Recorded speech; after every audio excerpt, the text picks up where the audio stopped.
Students, कैसे हैं आप सब। मैं सौरभ खत्री स्वागत करता हूं आप सबका मेरे यूट्यूब चैनल खत्रीज गुरुकुल पर। और आज जो हमारा वीडियो लेक्चर है ये हमारा मैथमेटिक्स का वीडियो लेक्चर है। और इसमें हम लोग देखने वाले हैं हमारा जो एक्सरसाइज चल रहा था एक्सरसाइज 5.3, उसमें हम लोग क्वेश्चन को सॉल्व कर रहे थे। और जहां तक हमने लास्ट वीडियो में किया था उससे आगे हम लोग यहाँ पर सॉल्व करेंगे। तो बिना किसी देरी के चलिए हम लोग सीधे सीधे शुरू करते हैं। ठीक है, हमने लास्ट वीडियो में एक्सरसाइज 5.3 के क्वेश्चन नंबर 3 का 6 तक बनाया था। हम लोग आज 7 से देखते हैं और फिर आगे फर्दर नंबर 20 तक है इसमें क्वेश्चंस, तो नंबर 20 तक हम लोग इसमें देखेंगे। ठीक है, चलिए देखते हैं। सबसे पहले 3 का 7 देख लेते हैं। तो 3 का 7 है, given a is equals to 8, an is equals to 62, sn is equals to 210, find n and d, find n and d। चलिए देखिए,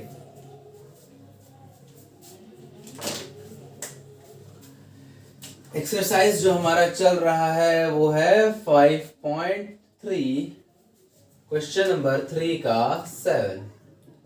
देखिए गिवन क्या क्या है। गिवन है मेरा a is equals to 8, an is equals to 62, and sn is equals to 210। Find n and d। हम लोग को n फाइंड करना है and d फाइंड करना है। ठीक है, ये क्वेश्चन है हमारा। ध्यान से देखिए, ज्यादा कुछ खास बड़ा और दिक्कत वाला क्वेश्चन नहीं है, एकदम छोटा सा है और बहुत आसान सा है। देखिए ध्यान से, a दिया हुआ है, हमको an दिया हुआ है, d फाइंड करना है, n फाइंड करना है और sn भी दिया हुआ है। देखिए क्या करना होगा। सबसे पहले तो an जो दिया हुआ है उसका हेल्प लेंगे। तो हम लोग जानते हैं an जो दिया हुआ है वह 62 है, और हम लोग जानते हैं कि n का फॉर्मूला होता है a plus n minus 1 into d. ये हो जाएगा 62 के इक्वल। ठीक है, a के जगह पे 8 plus n minus 1 into D is equal to 62। ये यहां से निकलेगा n minus 1 into D is equal to 62 minus 8, that is ये आ जाएगा 54। n minus 1 into d. देखिए यहाँ पर हमको मिल गया n और d में एक इक्वेशन यहाँ से मिल गया, इसको मान लेंगे इक्वेशन 1। अब और एक काम करेंगे, Sn जो दिया हुआ उससे हेल्प लेंगे। Sn जो है उसका फॉर्मूला होता है n/2 into 2a plus n minus 1 into D. ठीक है, Sn दिया हुआ है 210, n का वैल्यू मेरे को फाइंड करना है, तो n/2 वैसे ही रहेगा 2a, a का वैल्यू 8, 2a हो जाएगा 16 plus n minus 1 into d. ध्यान से देखिए, 210 is equals to n/2 into 16 plus n minus 1 into d का वैल्यू हम लोग यहाँ पे निकाले हैं 54। ठीक है, तो 54 यहाँ पे पुट कर देंगे। कहां से? तो फ्रॉम 1 से, from 1। 210 is equals to n/2 is equals to, ये मेरा ऐड होकर के आ जाएगा 70। ठीक है, अब ये कट जाएगा 35 टाइम्स में, तो यहां से n इज इक्वल्स टू आ जाएगा 210 divided by 35, that is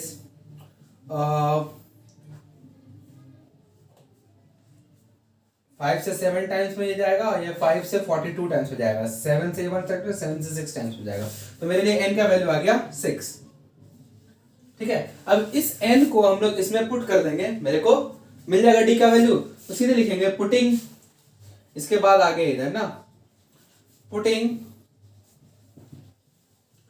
n in equation 1।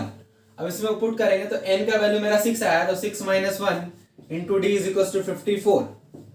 ये हो जाएगा 5d इज इक्वल टू 54। यहां से d का वैल्यू मेरा आ जाएगा 54/5, दैट इज क्या आएगा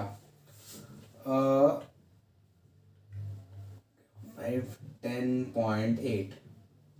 ठीक है, 10.8 बाय द वे फ्रैक्शन में होगा। ठीक है, मैंने यहाँ डेसिमल में निकाल दिया, उससे कोई दिक्कत नहीं है। तो ये रहा मेरा d का वैल्यू, ये रहा मेरा n का वैल्यू। ठीक है, तो इस तरह से ये क्वेश्चन सॉल्व होगा, बहुत इजी सा है। चलिए आगे बढ़ते हैं।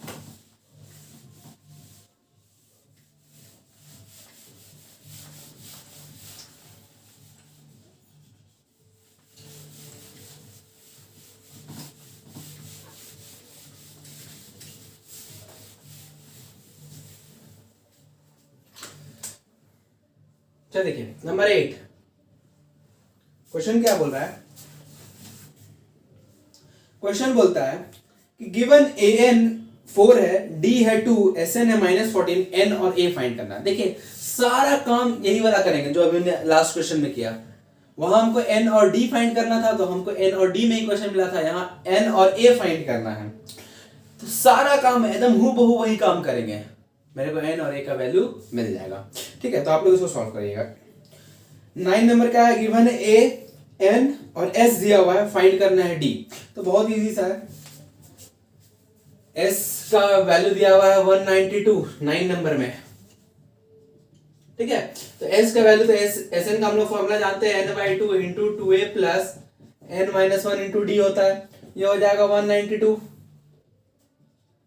ठीक है, n का वैल्यू दिया हुआ 8, तो 8 बाई 2 हो जाएगा 4, a का वैल्यू दिया हुआ 3, तो 2 इंटू 3 हो जाएगा 6 प्लस n है 8 माइनस 1 7, d का वैल्यू फाइंड करना है, ये हो जाएगा 192, ये इधर डिवाइड हो जाएगा, तो 6 plus 7d is equal to 192 by 4, ये आ जाएगा 48। ठीक है, तो यहां से अब 7d is equal to 48 minus 6 होगा, तो यहां से फिर d आ जाएगा 48 माइनस 6 यानी 42, और ये 7 इधर आकर डिवाइड हो जाएगा, दैट इज 6। बहुत इजी सा। ठीक है, बहुत इजी सा, इस तरह से ये बन गया। नंबर 10 क्या है, given l is equal to 28, s is equal to 144 and there are total 9 terms, find a। Find a, तो देखिए क्या बोल रहा है 10 नंबर में, l का वैल्यू दिया हुआ है 28, s दिया हुआ है 144 और बोल रहा है देयर आर 9 टर्म्स, मतलब n का वैल्यू क्या हो गया 9। हमको फाइंड करने क्या बोल रहा है a, तो हम लोग एक Sn का फॉर्मूला देखे थे, n by 2 into a plus L, जहां पे l था मेरा लास्ट टर्म। ठीक है, तो l यहां दिया हुआ है, n का वैल्यू मेरे को पता है, s पता है, खाली a अननोन है, इसमें पुट करेंगे निकल जाएगा सॉल्व करने पर। ठीक है, तो इस तरह से आप लोग इसको बना सकते हैं। ठीक है, तो इसको बनाइएगा आप लोग। चलिए हम लोग सीधे क्वेश्चन नंबर 4 पे पढ़ते हैं, आगे बढ़ते हैं।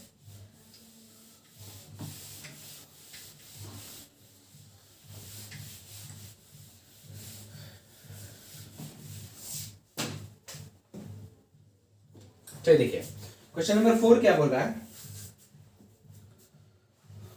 कि how many terms of the AP 9, 17, 25 must be taken to give a sum of 636। देखिए बहुत इजी सा क्वेश्चन है। क्या बोल रहा है, एक एपी गिवन है 9, 17, 25 डॉट डॉट डॉट। यहां जो गिवन है इंफॉर्मेशन पहले उसको लिख लेते हैं। ए जो है मेरा 9 है, डी हो जाएगा मेरा 17 माइनस 9 दैट इज 8, और सम हमको दिया हुआ है एसएन 636। तो हमको ये बोल रहा है कि एसएन 636 हो, इसके लिए नंबर ऑफ टर्म्स कितना होना चाहिए। वही बोल रहा है ना कि find how many terms of the AP this must be taken to give a sum of this, मतलब हम कितना टर्म लेंगे इस एपी का कि हमको ये सम मिले। तो वही बात है कि ये सम आने के लिए नंबर ऑफ टर्म्स कितना होना चाहिए, मतलब एन का वैल्यू निकालना है। तो सीधे एसएन का फॉर्मूला यूज करेंगे, n by 2 into 2a plus n minus 1 into D. यहां एसएन दिया हुआ है 636, यहां n फाइंड करना तो n बाई 2 वैसे ही छोड़ देंगे, 2 इंटू a की जगह पे 9 है, 9 टू 18 हो जाएगा, प्लस n माइनस 1 और d का वैल्यू 8 है। तो देखिए ये 2 636 n बाई 2 वैसे ही छोड़ देते हैं, ये हो जाएगा 18 प्लस 18 माइनस 8। ठीक है, ये हो जाएगा n बाई 2, इधर से आ जाएगा 18 माइनस 8 10 प्लस 18। ठीक है, इधर बचेगा मेरा 636, इधर से आ जाएगा 636 इज इक्वल्स टू, अब इधर मल्टीप्लाई होगा तो ये हो जाएगा n बाई 2 इंटू 10 प्लस में n बाई 2 इंटू 18। ठीक है, 2 से ये 5 टाइम्स में गया है, 2 से ये 4 टाइम्स में गया, यहां से आगे मेरा बच गया 636 is equals to 5n plus, sorry यहां से n ये मल्टीप्लाई होगा तो हाँ प्लस 4n स्क्वायर, यही ना बच्चा। ठीक है, तो यहां से 4n स्क्वायर प्लस में 5n और ये इधर आ जाएगा तो माइनस में 636 इज इक्वल्स टू 0। ये हो गया मेरा क्वाड्रेटिक इक्वेशन। अब इसको हमको क्या करना है, फैक्टराइज करेंगे। यहां से हमको n का 2 वैल्यू निकलेगा, जो ट्रू होगा उसको लेंगे, जो फॉल्स होगा उसको छोड़ देंगे। ठीक है, चलिए अब देखते हैं कैसे फैक्टराइज होगा ये।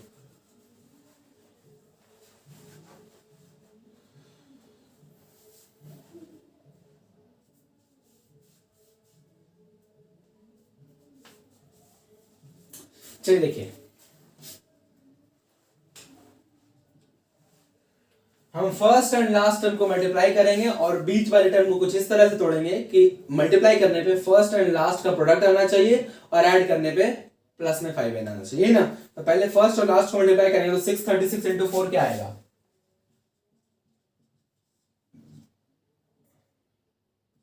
2544, 2544। इसका एलसीएम निकाल लेते हैं हम लोग, फैक्टराइज करने में इजी होगा इससे थोड़ा।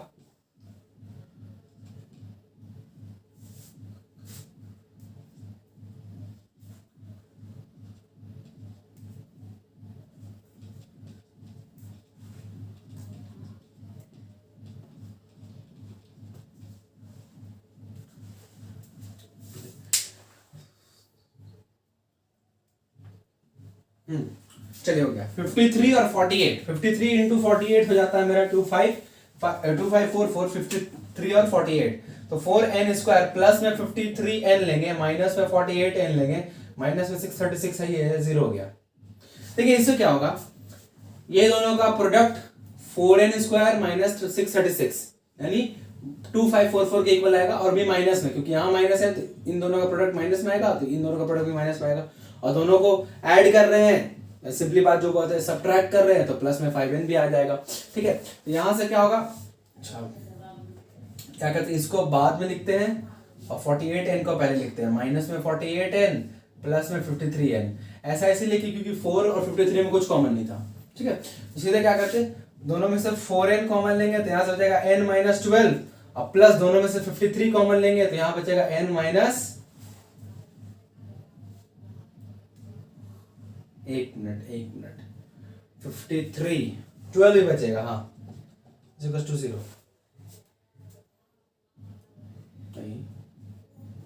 वेट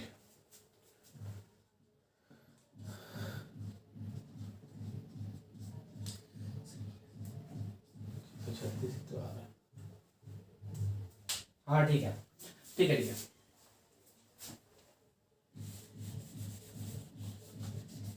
है, चलिए देखिए ये हो गया। तो यहां से अब दोनों में n माइनस 12 है तो n माइनस 12 और यहां से बचेगा 4n, यहां से बचेगा प्लस में 53 इज इक्वल टू 0। तो अब क्या होगा, n minus 12 is equal to 0 होगा और 4n प्लस 53 इक्वल टू 0 होगा। यहां से n का वैल्यू आ जाएगा 12 और यहां से n का वैल्यू आ जाएगा माइनस में 53/4। अब ध्यान से देखिए, n चूंकि नंबर ऑफ टर्म्स है तो नंबर ऑफ टर्म्स तो पहली बात नेगेटिव नहीं हो सकता, दूसरी बात फ्रैक्शन में भी नहीं हो सकता, तो ये तो n का वैल्यू बिल्कुल नहीं होगा। तो यहां आप लिखेंगे since n is a number of terms, n is a number of terms, therefore n is not equal to, या फिर n should not be equal to minus 53/4, therefore n का वैल्यू मेरा क्या हो जाएगा 12। तो मतलब हम इस एपी का 12 टर्म को ऐड करेंगे, मतलब 12 टर्म्स को ऐड करेंगे तो मेरे को क्या मिल जाएगा, सम 636। समझ में आया, इस तरह से क्वेश्चन बनेगा। चलिए आगे देखते हैं।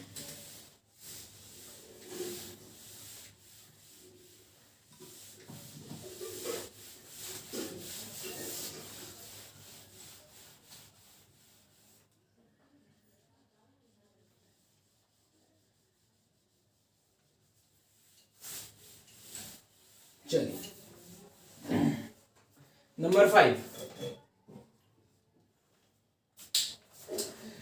5 क्या है कि the first term of an AP is 5, the last term is 45, the some is 400, find the number of terms and the common difference. देखिए वैसा ही क्वेश्चन है जैसा थर्ड में जो 10 क्वेश्चन था, क्वेश्चन नंबर 3 में जो 10 क्वेश्चन है उनमें जो हम लोग सॉल्व किया वैसे ही ये भी क्वेश्चन है नंबर 5। देखिए क्या क्या दिया हुआ है कि फर्स्ट टर्म a दिया हुआ है 5, फिर लास्ट टर्म यानी an दिया हुआ है 45, फिर सम ऑफ टर्म्स यानी sn दिया हुआ है 400 और मेरे को फाइंड करना number of terms that is n और common difference that is d। तो ये तो कुछ वैसा ही लग रहा है जैसा हमने 3 का क्वेश्चन नंबर 7, क्वेश्चन नंबर 3 का के अंदर जो क्वेश्चंस है 7, उसमें क्वेश्चन नंबर 7 जैसा एकदम हूबहू है, वही काम करना है इसमें भी। इसको आप लोग आराम से सॉल्व कर सकते हैं क्योंकि ऐसा क्वेश्चन हमने देख लिया है, तो दोबारा इसको सॉल्व करना मतलब यहां पर समय की बर्बादी हो जाएगी। ठीक है, आप लोग इसको खुद से सॉल्व कर सकते हैं। ठीक, चलिए आगे बढ़ते हैं हम लोग।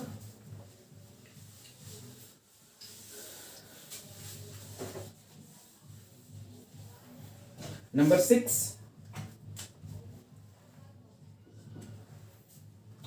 the first term and the last term of an AP are 17 and 350. If the common difference is 9, how many terms are there and what is their sum? देखिए ध्यान से क्या बोल रहा है कि फर्स्ट टर्म यानी a जो है वो 17 है, लास्ट टर्म यानी an जो है वो है 350 और कॉमन डिफरेंस d है 9। तो मेरे को बोल रहा है कि हमको ये फाइंड करना है कि यहाँ इस एपी में कितने टर्म्स है और उनका सम क्या है। पहले हमको n का वैल्यू फाइंड करना है और फिर जब ये मिल गया तो एस एन का वैल्यू फाइंड करना है। ध्यान देखिए जो ए एन दिया हुआ है इसी से हम काम करेंगे। A N is equal to 350 है, हम लोग जानते हैं ए एन का फॉर्मूला क्या होता है, A plus N minus one into D is equal to 350। बहुत इजी सा है, बहुत इजी। ध्यान से बस देखते जाइए। ए का वैल्यू हो गया 17 plus N minus one, n तो मेरे को फाइंड करना है तो एन माइनस वन में ही रह जाएगा और डी का वैल्यू है 9, ये इक्वल हो जाएगा 350 के। ध्यान से देखिए ये हो गया 17 प्लस 9n माइनस में 9 is equal to 350, 17 minus 9 8 plus 9n is equal to 350, ये हो जाएगा 9n इज इक्वल टू 350, ये 8 इधर आके सब्ट्रैक्ट होगा, ये बन जाएगा 342 और देयरफॉर n का वैल्यू क्या आ जाएगा 342 divided by 9 that is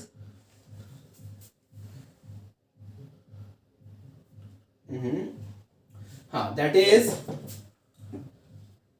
38, that is 38। तो n का वैल्यू मेरे को मिल गया, सीधे Sn निकाल देंगे। Sn इज इक्वल टू क्या होता है n/2 into a plus an, ठीक है। तो n यानी 38/2, a के जगह पे 17 और n के जगह पे 350। चलिए ये हो जाएगा 19 इंटू में दोनों को ऐड करेंगे आ जाएगा 367, मल्टीप्लाई कर लेते हैं 367 इंटू 19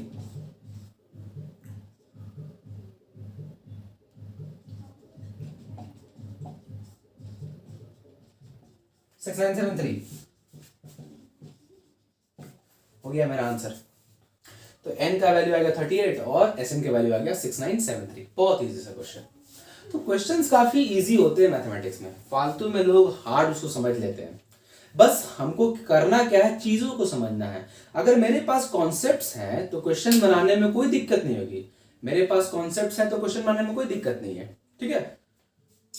तो बस हम लोगों को काम करना है अपनी बेसिक टर्मिनोलॉजीज पर कि जो चीज मैंने पढ़ा है उसको मैंने कितना समझा है और कितना मुझे वो याद रहता है। ये दो चीजें अगर आपके पक्के हैं तो क्वेश्चन बनाने में कोई दिक्कत नहीं है। अगर आप कॉन्सेप्ट को समझते हैं तो उन्हीं कॉन्सेप्ट का यूज करके ना क्वेश्चन बनाना है। जब समझ में आ गया है तो आराम से हम उसको कहाँ यूज करना है, किस तरह से यूज करना है, वो चीज अगर हम समझ गए तो क्वेश्चन आराम से बन जाएगा। और दूसरी बात ये कि वो चीजें मेरे को याद भी रहनी चाहिए। ये नहीं कि ये फॉर्मूला हम समझ गए कैसे आया क्या है, नहीं है, अब याद ही नहीं है, कैसे काम चलेगा, कैसे काम चलेगा। अब याद नहीं है फिर हम उसको याद करने में टाइम लगाएंगे, आप सोचेंगे कि हाँ क्या था, और नहीं तो फिर डेरिवेशन का तरीका याद है तो डेराइव करने की कोशिश करेंगे, डेराइव करने में ही टाइम चला जाएगा। फिर इससे बढ़िया क्या है कि छोटा सा formula a plus N minus one into d, n का फॉर्मूला, इसको याद रखेंगे, बस वही बात है। चीजों को समझना सबसे बड़ी बात है। चीजों को समझेंगे, उनका कहां और किस तरह से इस्तेमाल करना है, ये चीज को जान लेंगे तो क्वेश्चन बनाना मैथमेटिक्स में कोई भी हार्ड बात नहीं है, कोई भी मुश्किल वाली बात नहीं है, ठीक है। चलिए आगे बढ़ते हैं हम लोग क्वेश्चन नंबर 7 की तरफ। क्वेश्चन नंबर 7 क्या कह रहा है कि find the sum of first 22 terms of an AP in which d is 7 and 22nd term is 149। ध्यान देखिए इस क्वेश्चन को, क्या बोल रहा है कि find the sum of first 22 terms, मतलब n का वैल्यू हो गया मेरा 22, d क्या दिया हुआ है, d दिया हुआ है 7 और फिर मेरे को 22nd टर्म दिया हुआ है यानी a22 दिया हुआ है 149। देखिए हमको चाहिए सम का फॉर्मूला मेरे पास है n/2 into 2a plus n minus one into D.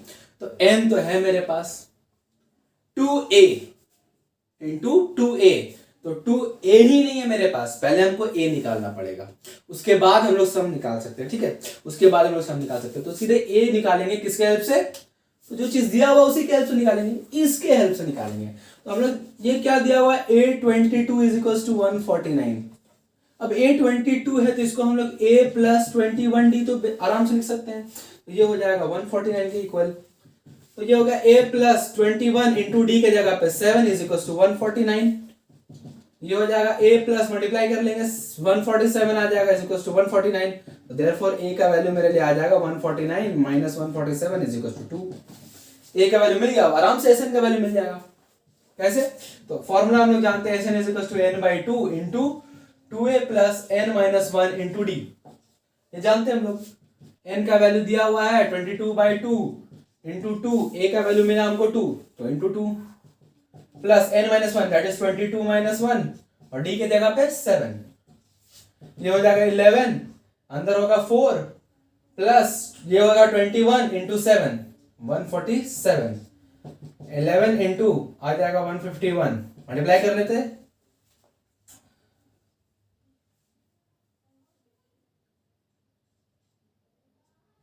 (1661) Therefore मेरे लिए SN जो आ गया सम ऑफ SN यानी n का वैल्यू क्या है 22 है, मतलब फर्स्ट 22 टर्म्स का जो मेरा सम आ गया 1661 आ गया। काफी इजी है, काफी इजी। चलिए बिना किसी देरी के हम लोग आगे बढ़ते हैं नंबर 8 की तरफ। पहले इसको इरेज कर लेते हैं।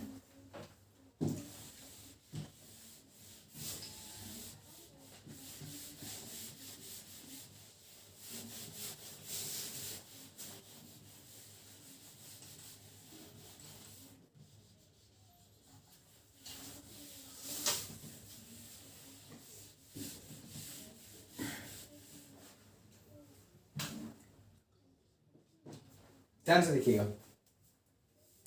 क्वेश्चन नंबर 8 क्या बोल रहा है कि find the sum of first 51 terms of an AP whose second and third terms are 14 and 18 respectively. बहुत इजी सा क्वेश्चन है। क्या है कि हमको फर्स्ट 51 टर्म्स का सम फाइंड करने के बोल रहा है। तो n का वैल्यू हो गया 51, ठीक है, और मेरे को दिया हुआ है सेकंड टर्म है 14 और थर्ड टर्म है 18। अरे तो देखिए यार, सम फाइंड करने के लिए हमको चाहिए किसी भी हालत में A और D चाहिए और नहीं तो A और AN चाहिए, ठीक है। तो AN तो कोई कीमत पे यहाँ पे नहीं मिलने वाला है हमको, ठीक है, AN कोई कीमत पे नहीं मिलने वाला। हाँ एक केस में मिल सकता है कि हम जब A और D निकालें, क्योंकि AN के फॉर्मूला में भी A plus n minus 1 into D होता है, हमको खाली n पता है, हमको उसको AN को निकालने के लिए भी A और D चाहिए। तो हम A और D कहां से निकालेंगे? इन दोनों के हेल्प से। अब जब A और D मिल गया तो हम काहे के लिए AN निकालने में फालतू में एफर्ट लगाएं? क्यों लगाए उसमें एफर्ट? जब A और D और N इन तीनों के रिलेशन में जब मेरे SN का फॉर्मूला है ही, तो फालतू में AN निकालने में क्यों हम कष्ट करें? सीधे निकालेंगे A और D का वैल्यू। ये A2 को A प्लस D लिखेंगे 14 और A3 को A प्लस 2D लिखेंगे 18। दो इक्वेशन मिल गया A और D में, दोनों को सॉल्व करेंगे, मेरे को मिल जाएगा क्या? A और D का वैल्यू, इसको मान लो 1, इसको मान लो 2, तो 2 माइनस 1 कर देते हैं सीधे। तो A plus 2D is equals to 18, नीचे A plus D is equals to 14, subtract करेंगे साइन चेंज हो जाएगा, ये प्लस माइनस कट गया, 2D माइनस D बचेगा D, इधर से बचेगा 18 माइनस 14 4, तो D का वैल्यू आ गया 4। अब D का वैल्यू किसी में भी पुट कर देंगे, हम इक्वेशन 1 में ही पुट कर लेते हैं। पुटिंग D इन 1 लिखेंगे, इक्वेशन 1 में D का वैल्यू पुट करेंगे तो क्या आएगा? A प्लस D की जगह पे 4 इज इक्वल टू 14, तो यहां से A का वैल्यू आ जाएगा 14 माइनस 4 दैट इज 10। तो A भी मिल गया, D भी मिल गया, सीधे SN का फॉर्मूला लिखे सम निकाल देंगे। SN यानी कि n/2 into 2A plus n minus 1 into D, है ना। तो SN n का वैल्यू क्या है 51, ये हो गया S51 is equal to n/2 यानी 51/2 इंटू 2A, A का वैल्यू है 10, तो 2A हो जाएगा मेरा 20 plus n minus 1 that is 51 minus 1 50 into D, कहां गया 4, ये है मेरा D का वैल्यू। तो आ गया मेरा S51 आ जाएगा 51/2, अंदर ये हो जाएगा 50 इंटू 4 200, 200 इंटू 20 220, ये कटेगा 2 से 110 टाइम्स से मल्टीप्लाई करेंगे 5610, ये हो गया मेरा आंसर। क्या है ये? Sum of first 51 terms whose of an AP where second term is 14 and third term is 18। काफी इजी, बस चीजों को समझना है मेरे को, बस चीजों को समझना है। ध्यान दीजिए, इस बात पे मैं हमेशा जोर देता हूं कि मैथमेटिक्स याद करने वाली कोई चीज नहीं होती है। आप याद करके 2 क्वेश्चन, 4 क्वेश्चन, 6 क्वेश्चन बना सकते हैं, लेकिन उससे आगे नहीं बढ़ पाइएगा याद करके। तो चीजों को समझना है। हाँ, फॉर्मूलाज तो याद रखने ही पड़ते हैं, लेकिन कॉन्सेप्ट्स को भी याद रखना और सॉल्व करने का तरीका को याद रखना, ये बहुत गलत है।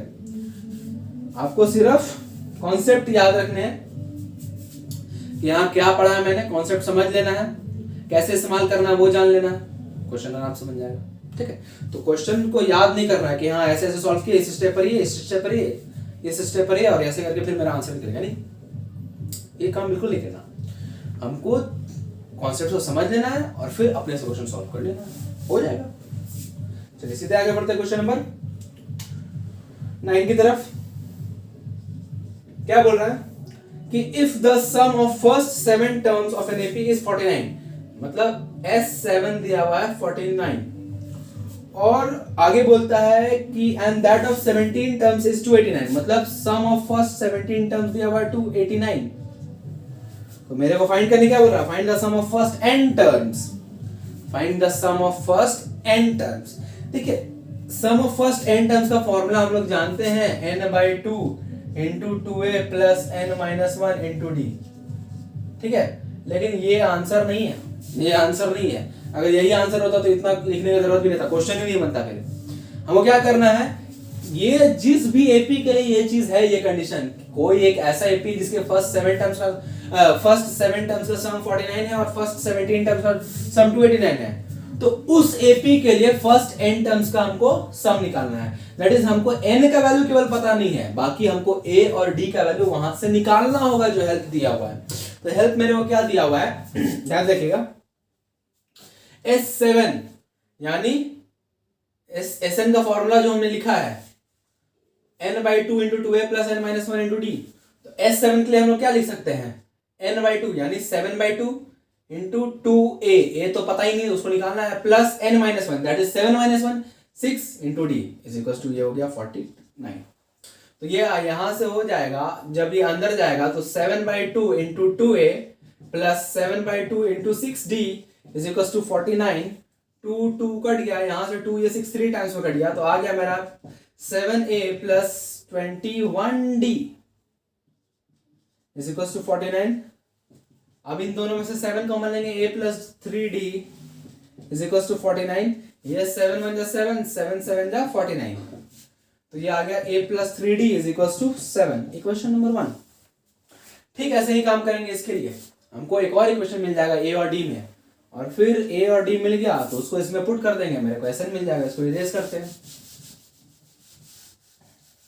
आगे देखते हैं S17 यानी n/2 यानी 17/2 into 2a, a तो फाइंड करना है, प्लस n-1 दैट इज 17-1 यानी 16d इज इक्वल टू 289। ये हो जाएगा 17/2 into 2a plus 17/2 into 16d is equal to 289। ये यहाँ दोनों ऊपर में से दोनों 2 तो पहले कट गया, 2 से ये 8 टाइम्स में कट गया, अब ऊपर में से दोनों 17 कॉमन लेंगे, तो यहाँ से बचेगा a प्लस यहाँ से बचेगा 8d इज इक्वल टू 289। 17 बन जाए 17 और 17 से 17 टाइम्स में चला गया 289, तो मेरे पास a plus 8d is equal to आ गया 17। क्वेश्चन नंबर 2, 1 a और d में मिल गया, 2 b a और d मिल गया, 2 - 1 सीधे कर देते हैं, तो 2 है a plus 8d is equal to 17 और 1 है a plus 3d is equal to 7। Subtract करेंगे, साइन चेंज हो जाएगा, माइनस प्लस कट गया, 8d माइनस 3d आ जाएगा 5d और 17 माइनस 7 आ जाएगा 10, तो यहां से d का वैल्यू आ गया 2। d का वैल्यू क्या आ गया 2। अब इस d के वैल्यू को हम किसी भी इक्वेशन 1 या 2 में किसी में पुट कर देंगे, लिख देंगे, हम 1 में पुट कर लेते हैं, लिखेंगे putting d in equation 1। Equation 1 में पुट करेंगे तो a प्लस 3d के जगह पे 2 इज इक्वल टू 7, ये आ जाएगा a plus 6 is equal to 7, तो a इज इक्वल टू आ जाएगा 7 - 6 दैट इज 1। ये आ गया, a का वैल्यू आ गया, d का वैल्यू हो गया। अब इसके लिए हम SL लिखेंगे। तो SN का फॉर्मूला हमको पता है क्या होता है। SN का फॉर्मूला होता है n/2 into 2a plus n minus 1 into D.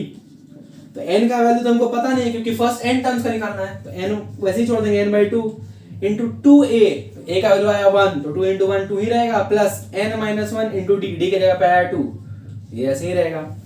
अब देखिए दोनों में से 2 को बाहर निकाल सकते हैं, तो ये हो जाएगा n/2 इंटू 2 इंटू यहाँ से बचेगा 1 प्लस n माइनस 1, ये बचेगा ना। तो 2 और 2 कट गया, ये 1 और 1 कट गया, ये n और अंदर में n मल्टीप्लाई होगा तो बन जाएगा n स्क्वायर। तो ये आ गया मेरा sum of first n terms of an AP whose sum of first 7 terms is 49 and sum of first 17 terms is 289। ठीक है, तो ये इस तरह से क्वेश्चंस सॉल्व हो गए, बहुत इजी, बिना किसी दिक्कत के। चलिए आगे बढ़ते हैं, इरेज कर लेते हैं पहले इसको।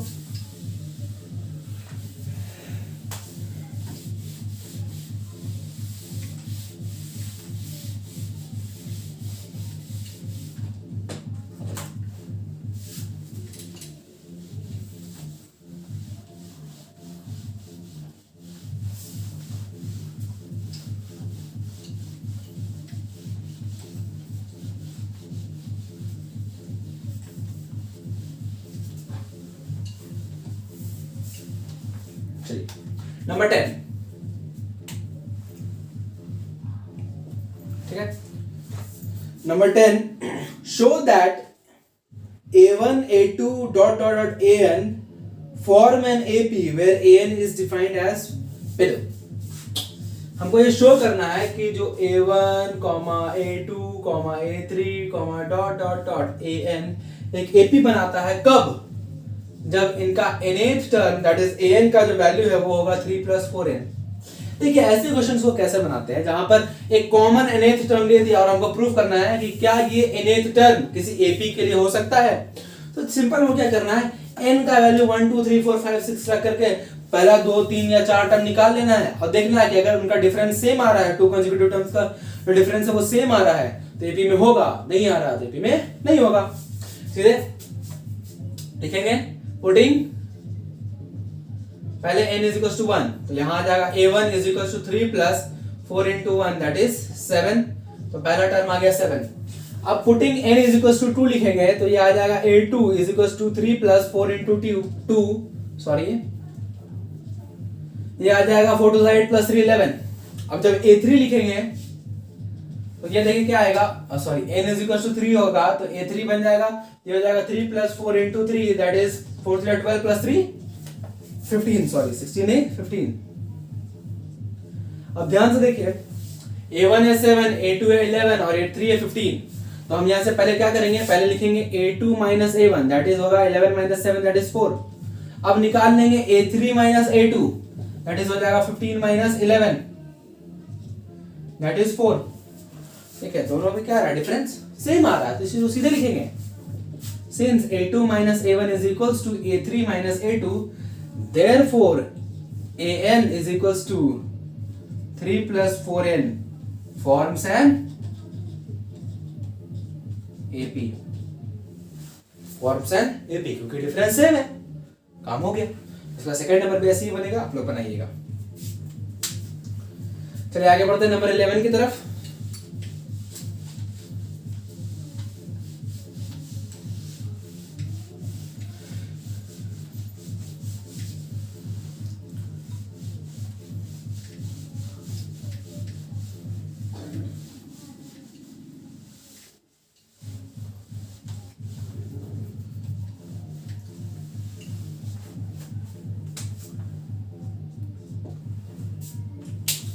ध्यान से देखिए क्वेश्चन नंबर 11 क्या बोलता है कि if the sum of the first n terms of an AP is 4n minus n square, अच्छा सॉरी 10 में जो है फर्स्ट 15 टर्म्स का सम भी फाइंड करना था, तो एपी में जब आ गया तो वहां से आप लोग n का वैल्यू 15 फर्स्ट टर्म मिल ही जाएगा, d मिल ही गया, फॉर्मूला में पुट करिएगा sn is equals to n/2 into 2a plus n minus 1 into d, वहां से सम भी निकल जाएगा, तो वो आप लोग कर लीजिएगा। ठीक है, नंबर 11 में हम लोग आते हैं कि if the sum of the first n terms of an AP is 4n minus n square, what is the first term, that is s1, what is the sum of first two terms, what is the second term, similarly find the third, the 10th and the nth term। ध्यान से देखिएगा, इस question को काफी लोग इस question को पढ़ते ही कंफ्यूज हो जाते हैं कि कह क्या रहा है क्वेश्चन में। देखिए सबसे पहले तो क्या बोल रहा है, sum of the first n terms given है, यानी Sn गिवन है कितना मेरे लिए 4n माइनस n स्क्वायर। हमको क्या फाइंड करने बोल रहा है, first term, sum of first two terms और उसके बाद सेकेंड टर्म और फिर उसी हिसाब से थर्ड टर्म और 10th टर्म फाइंड करने बोल रहा है। देखिए क्या इस क्वेश्चन में कैसा पैटर्न फॉलो होगा उस चीज को ध्यान दीजिएगा कि Sn दिया हुआ है मेरे को 4n minus n square.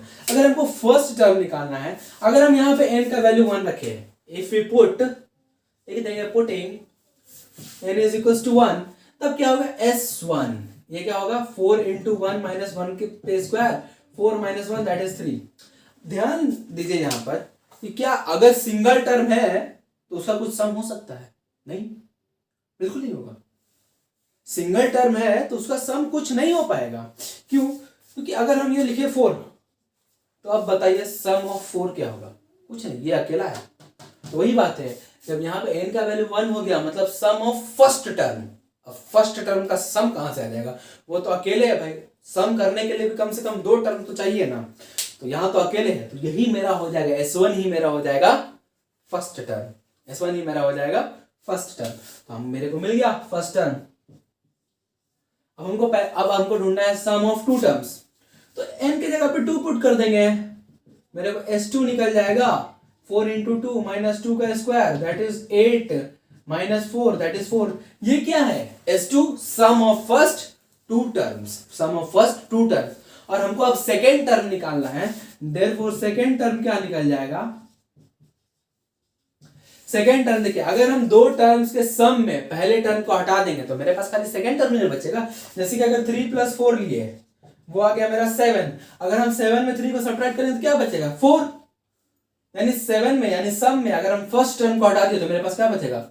Second term केवल। तो वही काम करेंगे, जो 2 टर्म्स का सम यानी S2, उसमें फर्स्ट टर्म यानी S1 को सब्ट्रैक्ट कर देंगे।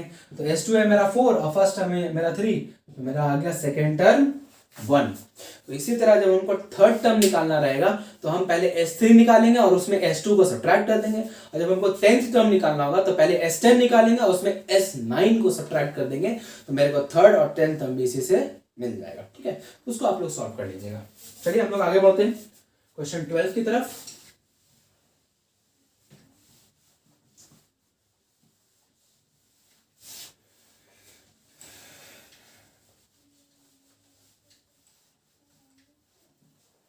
ध्यान से देखिए, क्वेश्चन नंबर 12 को देखिए कि find the sum of first 40 positive integers divisible by 6। तो हमको पहला 40 इंटीजर्स का सम निकालना है जो 6 से डिविजिबल है। तो सबसे पहला इंटीजर जो 6 से डिविजिबल है वो तो खुद 6 ही होगा। और हाँ, इंटीजर्स भी लेने हैं तो पॉजिटिव इंटीजर्स लेने हैं, नेगेटिव इंटीजर्स नहीं लेने हैं। दूसरा ऐसा इंटीजर जो 6 से डिविजिबल है वो 12, तीसरा 18, चौथा 24, ऐसे dot dot dot up to 40 terms चला जाएगा। मतलब यहां से मेरा a यानी फर्स्ट टर्म हो जाएगा 6, d भी हो जाएगा 6 दैट इज 12 माइनस 6 और n हो जाएगा मेरा 40। हमको क्या निकालना है? S40 निकालना ना, यानी Sn का फॉर्मूला सीधे लगाएंगे n/2 into 2a plus n minus 1 into D. अब s n के जगह पे 40 is equal to 40/2 into 2a, एक जगह पे 6 यानी 12 प्लस n माइनस 1 यानी 40 माइनस 1 39 इंटू डी के जगह पे हो जाएगा 6। इसको सॉल्व कर लेंगे, मेरा S40 निकल जाएगा। तो इस क्वेश्चन में कुछ खास था नहीं, इस क्वेश्चन में सिर्फ यही हमको सबसे पहले कर लेना था कि हम पहले ये पहचान पाए कि वैसे कौन कौन से पॉजिटिव इंटीजर्स है जो 6 से डिविजिबल है। तो वो सारे के सारे इंटीजर जो है वो 6 के टेबल में ही आएंगे। 6 1 6 6 2 12 6 3 18 6 4 24 ऐसे फर्दर आगे चला जाएगा 640 जा 240 तक। ठीक है, तो ऐसे हमको काम करना है। तो बस हमको पहले पहचान लेना था इस क्वेश्चन में कि पॉजिटिव इंटीजर्स जो कि 6 से डिविजिबल है, 6 से डिविजिबल है, तो वो हमको निकाल लेना था 2-3, और देखना था कि एपी है कि नहीं, तो एपी में तो बन रहा था क्योंकि सब में कॉमन डिफरेंस क्या था 6। तो फिर जब एपी में बन रहा था तो फर्स्ट टर्म कॉमन डिफरेंस और नंबर ऑफ टर्म्स पता था तो काम कर लिए हम लोग, सीधे एसएन का फॉर्मूला लगा के काम कर लिए। क्वेश्चन नंबर 13 देखिए क्या बोल रहा है, find the sum of the first 15 multiples of 8। तो बहुत इजी है ये भी बहुत इजी। 13 नंबर देखिए क्या बोल रहा है, फर्स्ट 15 मल्टीपल्स ऑफ 8। तो 8 का सबसे पहला मल्टीपल क्या होगा, 8 खुद ही होगा, दूसरा मल्टीपल 16, तीसरा 24, चौथा 32, ऐसे करते करते अप टू 15। तो ये आ जाएगा 120 15th मल्टीपल, यही ना। ये भी तो एक एपी में है जहां ए पता है, डी मिल जाएगा, एन हो गया 15, सीधे एस एन का फॉर्मूला मारेंगे n/2 × 2a + n - 1 × d, निकल जाएगा एस एन, काम कर लीजिएगा। नंबर 14 देखिए, find the sum of the odd numbers between 0 and 50। 0 और 50 के बीच जितने भी ऑड नंबर्स आते हैं उनका सम निकालना है। तो 0 एंड 50 के बीच सबसे पहला जो ऑड नंबर है वो है 1, दूसरा 3, फिर 5, फिर 7, फिर 9, फिर 11, फिर डॉट डॉट डॉट, और सबसे लास्ट में आएगा 49। और देखिए ये जो सीक्वेंस मैंने लिखा क्या ये एपी में है, पहले इसको चेक कर लेते हैं। तो second term minus first term यानी 3 - 1 2 आएगा, और third term minus second term यानी 5 - 3 2 आएगा। मतलब डिफरेंस जो है सब में सेम होते जा रहा था, ये एपी में हो गया। और जब एपी में हो गया तो ए पता है, डी हो गया 3 - 1 यानी 2, एन का वैल्यू पता है कितना, अच्छा एन का वैल्यू नहीं पता है, एन तो पता है ना लास्ट टर्म, ए पता है, एन पता है, एन का वैल्यू हमको यहां से निकाल लेंगे एन के हेल्प से, कि एन जो है वो मेरा है 49। तो एन का फॉर्मूला होता है a + n - 1 × d = 49। a का वैल्यू हो गया 1 प्लस n का वैल्यू तो हमको निकालना है n - 1, और d के जगह पे लिख देंगे 3 - 1 दैट इज 2, 49। अब इसको फर्दर सॉल्व करेंगे तो क्या केवल n ही ना बाकी है, सॉल्व करेंगे n का वैल्यू मिल जाएगा, n का वैल्यू मिल जाएगा, सीधे फॉर्मूला लगाएंगे Sn = n/2 × a + n, क्योंकि फर्स्ट टर्म पता है लास्ट टर्म पता है। हाँ n/2 × 2a + n - 1 × d भी यूज कर सकते हैं, तो जो आपकी सुविधा हो उसको आप यूज कर लीजिए, ठीक है। तो ये क्वेश्चन भी अब आप लोग सॉल्व कर सकते हैं इतना क्वेश्चन देखने के बाद। चलिए हम लोग सीधे आगे बढ़ते हैं नंबर 15 की तरफ। ये क्या है, a contract on construction job specifies a penalty for delay of completion beyond a certain date as follows: 200 for the first day, 250 for the second day, 300 for the third day, etc. The penalty for each succeeding day being ₹50 more than for the preceding day. How much money the contractor has to pay as penalty if he has delayed the work by 30 days? ध्यान से देखिएगा इस question में क्या बोल रहा है कि एक कॉन्ट्रैक्ट है कंस्ट्रक्शन जॉब का, जिसमें यह बताया गया है कि अगर जो भी आपको काम मिलेगा, अगर उस काम को आप टाइम पे पूरा करिए तो ठीक है, अगर टाइम पर पूरा नहीं किए तो जितना दिन लेट करिएगा उसके हिसाब से आप पर फाइन लगेगा, पेनल्टी लगेगा। अगर आप एक दिन लेट करिएगा तो उसका फिक्स चार्ज है 200, अगर आप 2 दिन लेट करिएगा तो फिर 50 रुपीज इंक्रीज कर जाएगा 250, फिर 3 दिन लेट कीजिएगा तो और 50 इंक्रीज कर जाएगा यानी 300, फिर अगर 4 दिन लेट हो गया तो और 50 इंक्रीज हो जाएगा यानी 350। तो इस हिसाब से अगर कोई कॉन्ट्रैक्टर 30 दिन लेट करता है तो उसको कितना पेनल्टी पे करना होगा। तो देखिए सबसे पहले क्या है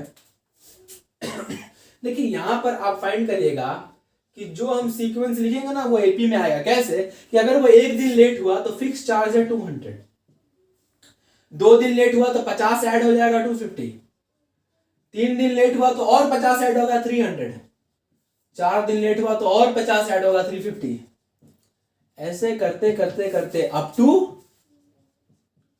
30 डेज लेट हो रहा है वो, 30 दिन, बड़ा काम चोर है वो। चलिए ध्यान से देखिए, ये बन गया मेरा एक एपी, देख भी रहा होगा कि 250 - 200 50 आएगा, 300 - 250 वो भी 50 ही आएगा, ठीक है। तो ये मेरा एक एपी बन गया जहां पर कितने टर्म्स है 30। हमको क्या करना है, सारा का सम निकाल देंगे। तो मेरे को टोटल पेनल्टी हो गया ना कि पहला दिन लेट हुआ तो 200, दूसरा दिन लेट हो गया तो 250, तीसरा दिन लेट हुआ तो 300, चौथा दिन लेट हुआ तो 350। अच्छा सम निकालना है, ठीक है। एक मिनट जरा, how much money the contractor has to pay as penalty if he has delayed the work by 30 days. He has delayed the work by 30 days. I don't think कि इसमें हमको sum of 30 terms निकालना होगा, क्योंकि sum अगर हम ले लिए, जैसे कि मान लीजिए कि अगर हम एक दिन लेट किए तो 200 तो पे करना ही है, अगर 2 दिन लेट किए तो 250 ही पे करना है, मतलब 50 एक्स्ट्रा ही पे करना है। ऐसा नहीं कि पहला दिन का 200 अगला दिन का 250, ऐसा नहीं है, अगला दिन का 250 ऐसा नहीं है, हमको 250 ही पे करना है। मतलब हमको क्या करना है, बस इस एपी का 30th टर्म निकाल लेना है। तो 30th टर्म जो होगा वही 30 दिन के बाद निकलेगा पेनल्टी का अमाउंट, और वही अमाउंट उस कॉन्ट्रैक्टर को एज पेनल्टी देना पड़ेगा। तो हम सीधे देखेंगे, पहला मेरा ए दिया हुआ है 200, डी दिया हुआ है 250 माइनस 200 दैट इज 50, और एन दिया हुआ है 30। हम सीधे निकाल देंगे ए एन, जो कि है मेरा A plus N minus 1 into D, यानी ए एन के जगह पे 30 इज इक्वल टू ए, यानी 200 plus N minus 1 that is 30 minus 1 into D, यानी 50। ये हो जाएगा 200 प्लस 29 इंटू 50, ये हो गया 200 प्लस 1450, ऐड कर देंगे, आ जाएगा 1650 रुपीज। तो कॉन्ट्रैक्टर को अगर वो एक महीने लेट किया है तो उसको 1650 रुपीज का पेनल्टी देना पड़ेगा। ठीक है, तो ये क्वेश्चन इस तरह से बनेगा, काफी इजी, इसमें सम का कोई काम नहीं रहा, सिर्फ हमको जो एपी बना उसका 38 टर्म निकाल देना होगा। ठीक है, तो ये क्वेश्चन जहां तक मुझे लगता है आप लोगों को समझ में आ गया होगा। अगर आपको ये वीडियो अच्छी लगती है तो आप लोग मेरे चैनल खत्रीज गुरुकुल को सब्सक्राइब कर लीजिए, और बगल में जो बेल आइकन है उसको प्रेस करके ऑल को सिलेक्ट कर लीजिए, जिससे क्या हो कि मेरे हर नई वीडियो का नोटिफिकेशन आप तक पहुंच जाए और आप मेरे किसी वीडियो को मिस ना कर पाए। ठीक है, और हाँ, अगर आपको इस वीडियो में कोई भी डाउट होता है, इस वीडियो में किसी भी क्वेश्चन को लेकर कोई भी डाउट होता है, तो आप मुझे इस वीडियो के नीचे कमेंट सेक्शन में पूछ सकते हैं। ठीक है, तो मिलते हैं आप लोगों से एक नए लेक्चर वीडियो में, तब तक के लिए थैंक यू।